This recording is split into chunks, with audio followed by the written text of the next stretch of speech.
Good morning, everyone.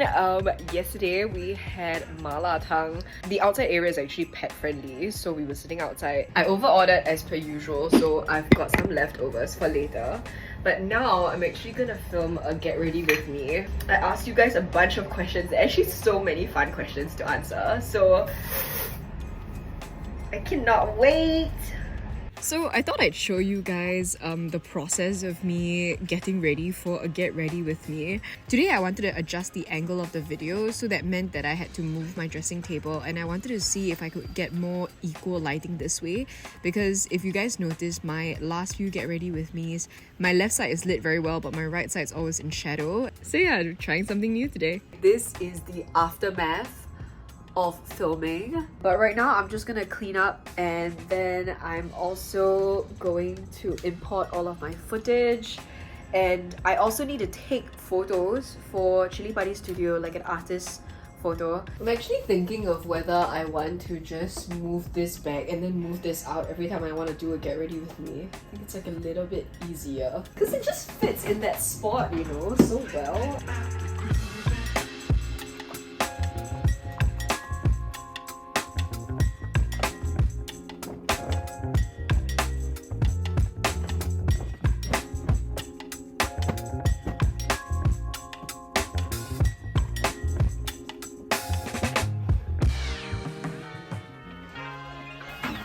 Alright, back to business, baby. Let's go.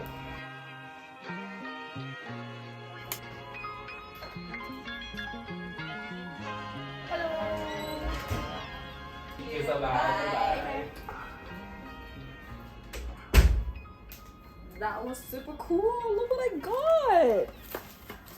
It's from Baker & Co. It is their New Grain Plus sourdough and their sourdough pale ale. This sourdough is baked with spare grains from the pale ale, and the excess sourdough that they have, they toast it and they pass it over to Brewerkz to be able to make their pale ale. So each of them uses each other to make each other. I don't know if that makes sense, but that's really sustainable and really cyclical and really cool, and I cannot wait to try it. So I'm gonna bring it over to my partner's house.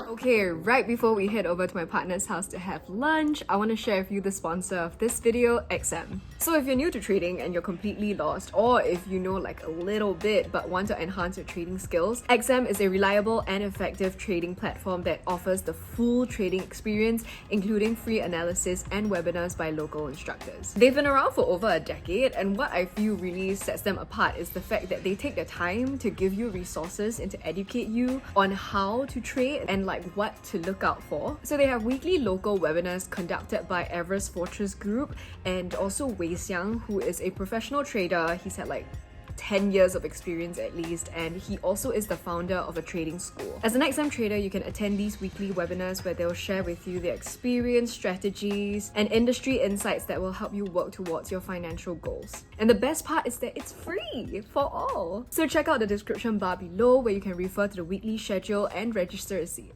And save me one. Wow, this soil really not good. This plant is just like not able to, it's like thirsty but cannot absorb water. I don't know. I'll see you next week. Yay! We're gonna make some lunch with the bread. Sourdough. Oh, let me go get the mustard. Hang on, I'll be back. Okay, my fridge is actually quite empty. One of the two things that I have inside is kombucha and mustard. So happy to contribute. Ooh la la! Mayo! Are you vibing? I'm vibing. Good. We're poaching the salmon in dashi stock. Steaming lah. Oh, we're steaming. I don't know. It's quite sharp now, but once it's in the bread and with the ham, it should be okay. Okay. It's okay. Not that sharp. It feels so fluffy. It was baked today. Wow. Yeah.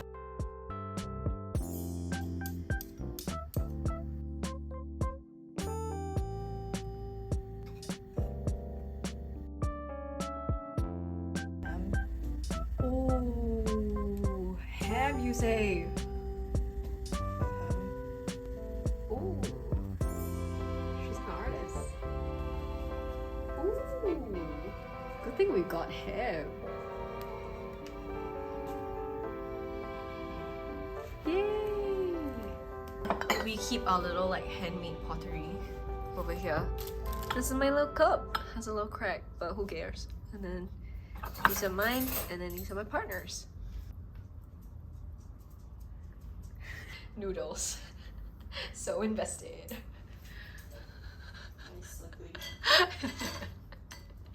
Look at your face! It's full of turmeric paste! He scoffed. Oh! CHILLI! Olive oil, drizzle drizzle. Salt peps. Yeah. How'd you know? What's this? Because we're soulmates.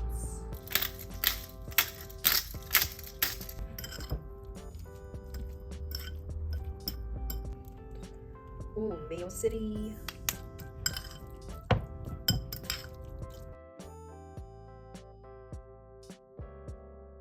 I feel like I would have liked a slightly tighter crumb in the bread.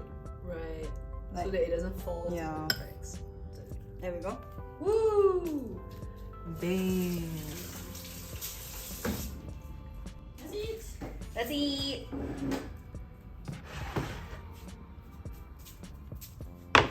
Woo! You try the ham first? Yeah.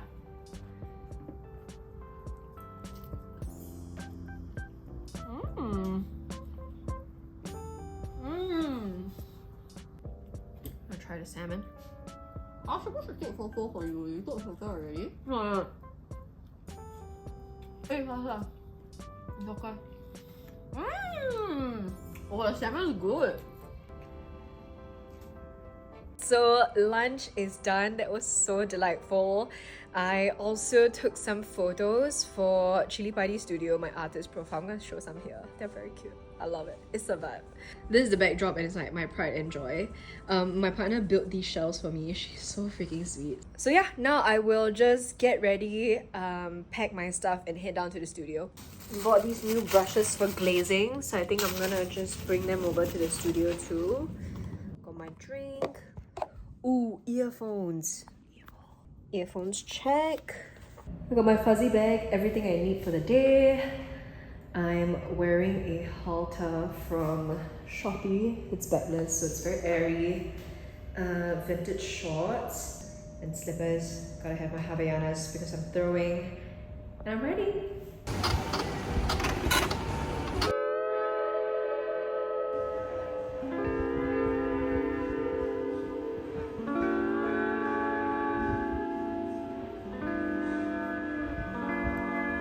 So here I am at the studio. A lot of you guys asked me where I go to exactly, and this studio is called the 8th floor. Yeah, I've taken lessons since 2021 and I've just always tried to maintain studio hours. So basically like self-guided practice. So first I set up my wheel and I also have a board of pieces to be trimmed. So these pieces have already been thrown.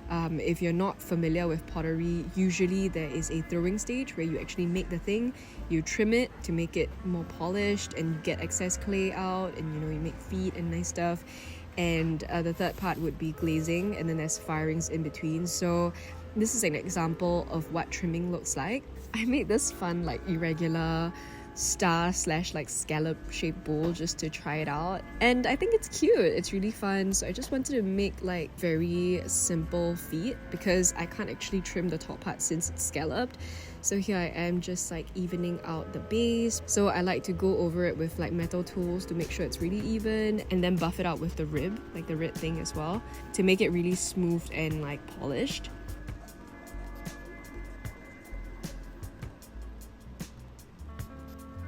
So for this bowl, I wanted it to be more organic, so that's it. But this second vessel, I think it's like a pretty like jumbo mug lah for me, like a handleless mug. I want to make it more angular, so I'm gonna be working on really sharpening the lines on the side and building like a nice angular form and getting clean polished lines all the way down. I do like a nice straight beveled edge.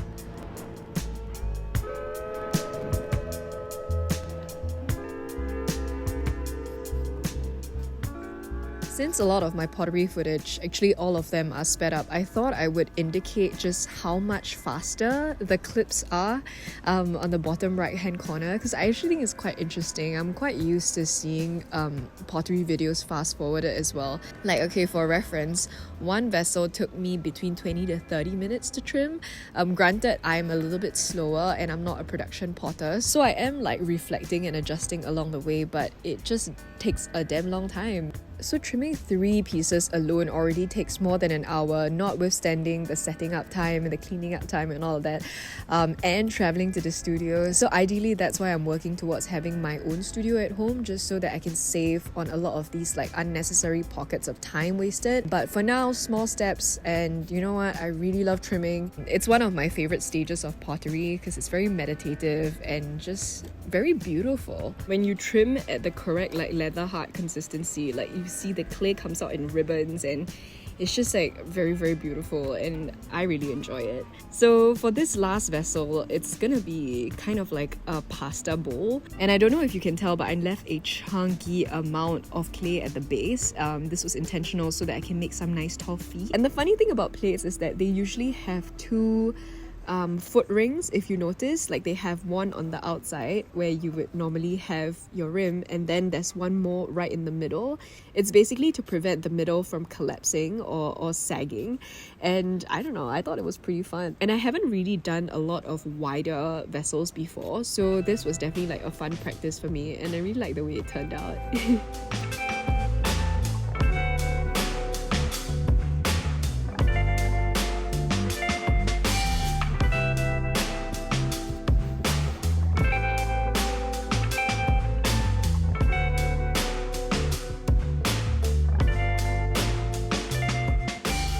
So after trimming all of my pieces, I inscribe my signature on the bottom. Sometimes I do it subtle, sometimes I, go a little wacky with it. It just depends on the space and what I feel like makes sense for the vessel. Everyone is different. So I only have 3 pieces today, so I'm cleaning up now. And as you can see, I'm taking all of the clay trimmings and putting it in this box, and this is my reclaim box. So basically the clay gets recycled, which is really exciting and sustainable. And yeah. Oh my god, my pieces got fired. Look at this. Wait. Ooh. This is fun. This is really, really cool. This, it's like a satin white on the inside. And then I painted on with underglaze. And then we have some test tiles here for my next batch. These are still blonde AF and need some color. Since I didn't have like that many pieces to trim, I figured that I would spend my time glazing. So I have a lot of these like blonde fired pieces, right? So these have already been bisque fired, so it's the first firing, and they are now awaiting glazes, or the colors that you see on pottery, to be put on them so that they can be fired again via glaze firing, and then they'll be finished. So my first step is usually to sand down all of these pieces to make sure that there aren't any rough surfaces or anything uneven. And then to get rid of all that dust from sanding, I do wipe them down with a sponge. And it's very important because if I don't wipe it down properly, right, the glaze won't stick properly and there'll be like gaps and it'll just be uneven and it's not cute lah. And after the sponge bath, I usually have to let them dry for another like 20 to 30 minutes to make sure that they're really, really dry. Because if they're still wet, they might also not be able to absorb the glaze. Because glaze is just like powdered colors in water, so it needs to be able to absorb water to absorb glaze. So I go through all of them. It's lucky because I got so many pieces, so by the time I've done like wiping down the last few pieces, the first few pieces are like ready for me to glaze them. So this is what like glaze looks like. I'm using house glaze, so it's provided by the studio. And this is the Celadon one, which I've never tried before. I like to mix and match different glazes and try out different combinations, and these are new, so I've never actually tried them before. So I am pretty curious to see how they will interact with like other glazes, especially on the same piece. That's why over here I'm actually mixing the glaze with another type of glaze on this plate. Oh, this plate is actually hand built, by the way. And then I'm just going ahead and glazing the other pieces. It was pretty fun because the studio just like released a bunch of these new colors, so I'm just experimenting and having fun with them and seeing what works. So I'll show you guys the finished pieces maybe next week, but in the meantime, thank you for tuning in to yet another Studio Diaries. I hope you guys are enjoying it. I'll be back with a new video next week, so if you enjoyed this video, don't forget to like it and also subscribe to my channel and hit the bell button if you want to get notified. But usually I'll be posting every Friday night at 8 p.m. In Singapore time, so GMT +8. So yeah, I'll see you guys next week. Bye!